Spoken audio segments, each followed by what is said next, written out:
சூப்பரான இடத்துக்கு வந்துருக்கோம் பாருங்க. அகலி, இந்த அகலி வந்து கோயம்புத்தூர்ல இருந்து ஒரு 50 கிலோமீட்டர் தூரத்துல இருக்கு.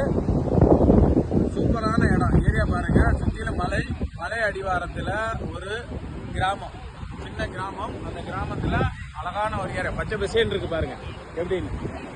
சுற்றிலும் மலை அடிவாரம் அப்படியே இருக்கு.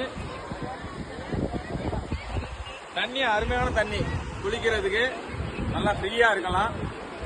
இடம் வந்து உங்களுக்கு பக்கத்துல வர்ற வழியில சாப்பாட்டுக்கான எல்லா வசதியும் இருக்கு.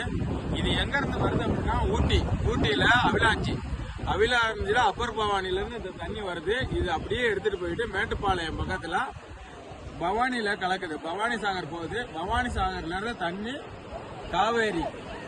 காவேரிக்கு போகுது. இந்த அத்திக்கடவு தண்ணி அகலின்ற இடத்துல நம்ம இருக்கிறோம். இப்ப அத்திக்கடவு தண்ணி அவினாசி ப்ராஜெக்ட் ஒன்று இருக்கு, கவர்மெண்ட் ப்ராஜெக்ட். இந்த தண்ணி போறதுக்கு ஒரு ப்ராஜெக்ட் ஒன்று போட்டிருக்கு, இந்த தண்ணியை சேவ் பண்ணி குடி தண்ணீரா மாத்துறதுக்கு. அதுக்கு இடைப்பட்ட ஒரு பகுதி தான் இது கேரளாவில் யானைக்கட்டி பக்கத்தில் இருக்கு. நீங்க வர்றவங்க என்டர்டைன்மெண்டா இருக்கணும், ஜாலியா இருக்கணும் அப்படின்னு நினைச்சீங்கன்னா இந்த இடத்துக்கு வரலாம். அருமையான கிளைமேட்டு, நல்லா இருக்கும். தண்ணியும் சூப்பரா இருக்கும். பாருங்க எப்படி இருக்குன்னு. சூப்பரான இடம்.